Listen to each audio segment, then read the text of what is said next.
Over the last 12 months, there's never been more interest with the word resilience than during this time of global health and economic crisis. As a matter of fact, the word use has significantly increased worldwide towards the end of March in relation to the topics of crisis and pandemic. What does that tell us? It could be many things. People encouraging one another. It could be policymakers formulating resilience budgets, or it could be people's needs for psychological resilience to overcome this crisis and adapt to the new normal. We all know what IQ is, and this relates to our reasoning and problem-solving abilities. Last week, we learned that our feelings matter, and this relates to our emotional intelligence, or our capacity to be self-aware and control emotions. But tonight, we are going to talk about the third metric of cognitive control, the science of resilience, otherwise known as AQ, or the adversity quotient. This metric has been used to assess the AQs of more than 1 million individuals across 137 countries. Interestingly, they found that if you ask some of the people whose AQs are on top of the bell curve about what have been the biggest adversities of their life, they're at a loss for answers and just say, they've had a few bumps here and there, no big deal. But when they ask people with a low IQ, every day seemed to be like a crisis to them. Many of us might wonder, are there people who inherently possess high AQs? Or does one have to go through a terrible amount of adversity before one develops resilience?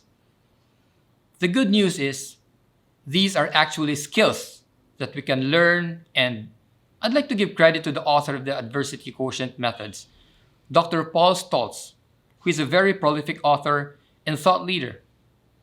I know many of us have heard AQ for the first time, or maybe in recent months, but this book was published back in 1997 called Adversity Quotient: Turning Obstacles into Opportunities.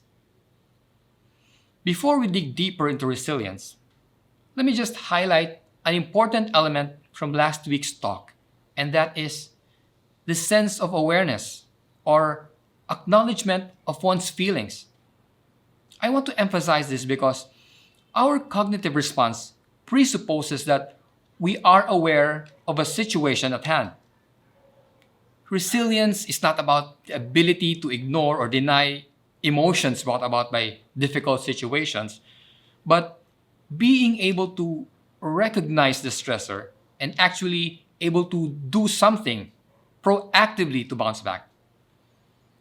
Our AQ increases when we exert a conscious effort to address or tolerate stress and anxiety. We are not talking about coping mechanisms here.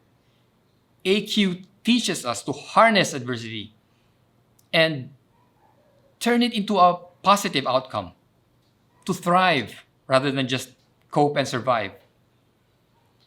The dictionary defines resilience as the capability of a strained body to recover its size and shape after deformation caused by especially compressive stress, or in psychology, an ability to recover from or adjust easily to misfortune or change. Allow me to demonstrate this characteristic with a foam ball. Like a foam ball or a sponge, no matter how much pressure I exert to it, it will always return to its original form. Tonight, we are going to learn this mind hack on how we can develop this skill of being able to remain resilient in the face of adversity. And it is so relevant to talk about this subject at such an important time. This method of strengthening our core response to adversity is something we can all carry with us like a tool that we can use whenever adversity strikes. And these tools are the 4 core dimensions that we can translate to 4 core questions every time we are faced with adversity. So remember the acronym CORE. The first dimension is C, or your perceived control over adversity. To what extent do you think you can potentially influence whatever happens next? These perceived control or our ability to influence certain outcomes is a major component that drives us to take action. If we don't believe we can do anything about it in the first place, then there is no incentive to take action. I understand that there are a lot of things that we know are out of our control, but there is always that little something that we have influence over. We don't have direct control over the scope and extent of this pandemic, but we have influence over the chances of community transmission by following the protocols. We have no direct control of the economic impact this has for this next several months, but we can do something about our spending habits and our ability to generate income to tide us through this crisis. The second core dimension is O, for perceived ownership of the outcome of the adversity. How can we step up to make a difference and make a positive influence? Generally, a person with low IQ who just start blaming and criticizing and complaining, whose fault was it? Whose bright idea was this anyway? They waste time analyzing circumstances just to be able to point a finger at someone or something. A person on the higher side of the AQ scale, on the other hand, would readily take responsibility regardless of the origin of the adversity. They ask questions like, what can I do to help prevent the spread of the virus? What are some contributions I can make in whatever way to support our frontliners? How can I spread positivity and hope in my social media platforms? In early March, a good friend initiated a local campaign to sustainably produce protective suits for healthcare workers at the local COVID-designated hospital. It was a daunting proposition. Where can we find workers? Where can we source materials when all the stores are closed? Who do we get the funding? Anyone could have just easily said, forget it. This is too much to handle. Let the government take care of it. But a person who takes ownership will do the necessary steps to make it happen and see it through. The initial goal was just over 1,000 PPEs, but by God's providence, the community's response was so overwhelming. As of this day, over 5,000 PPEs have been distributed not only to our local hospitals, but also around neighboring cities where it is badly needed. Take ownership, step up, and take action. Number 3 is reach, and it assesses the perceived scope of the adversity. It asks the question, how far do you think it will reach and affect everything else? This perceived reach is important, as this is where we try to manage the potential upside and potential downside. If we don't manage our perceived scope, the more helpless and depressed we feel about the situation. So we ask the questions, what can we do to minimize the potential downside?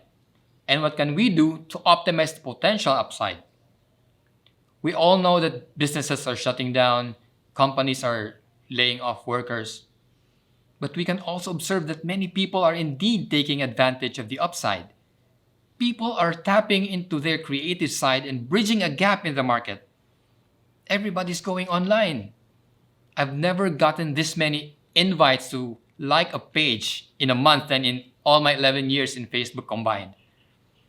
The last time bartering was a thing was when we exchanged stationeries and stickers and stamps. Suddenly, everyone's a farmer or a chef. And the introverts are suddenly creating content in their YouTube channel. People are making breakthroughs and making money. So minimize the potential downside, optimize the potential upside.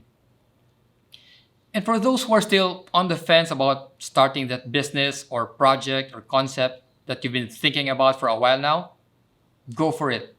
Take a leap. A failed endeavor is always better than a perfect plan. A failed product means at least you have taken action, while a perfect plan remains a plan. Remember, version 1.0 is always better than 0.0. The fourth and the last dimension is endurance, which is linked to our perceived duration of this adversity. How do we get past this adversity as quickly as possible? Is our perception of this adversity something temporary, or is it something permanent? Nobody knows for sure about the timeline, but the world is on a race to find a vaccine. Hopefully, we're all doing everything we can, whether individually or collectively, to get through this crisis as soon as possible. We focus on hope. Hope that is based on realistic appraisal of the challenges around us and our ability to overcome it. And we share this hope to people in our sphere of influence. Let me ask you a question. If you were to fast forward 10 years from now and you revisit your social media timeline during this time of the pandemic, do you like what you see? Do you wish to be remembered as a messenger of doom and gloom, of criticism and condemnation, fear and anxiety? Or are you one who's a bearer of positivity, of hope, compassion, solidarity, and love? Emotions are real and they matter. And people are not going to remember any of these statistics, but they will always remember how you made them feel. So what do you want your adversity story to look like? Check your core. To what extent do you have control over the adversity? Take ownership. How do we step up to make a positive influence of the outcome? How far does this reach? How can we minimize the downside and optimize the upside? And of course, endurance. How do we get past this as quickly as possible? And then take action. On a parting note, let me go back to the sponge ball. What is another positive characteristic of a sponge ball? It has the capacity to absorb, right? Be like a sponge ball, resilient and able to absorb new information and learn from it. Remember the acronym, BALL. Be a lifelong learner. They say experience is the best teacher, but learning from other people's experience is a lot less expensive. Success leaves clues. Go read books on personal development, listen to podcasts, and be around people who can help direct you to your goals at a shorter amount of time. Get a coach or a mentor, a friend who's been there and done it. And just like the sponge ball, bounce back, and with God's grace, believe that adversity has no power over you. May God bless you all.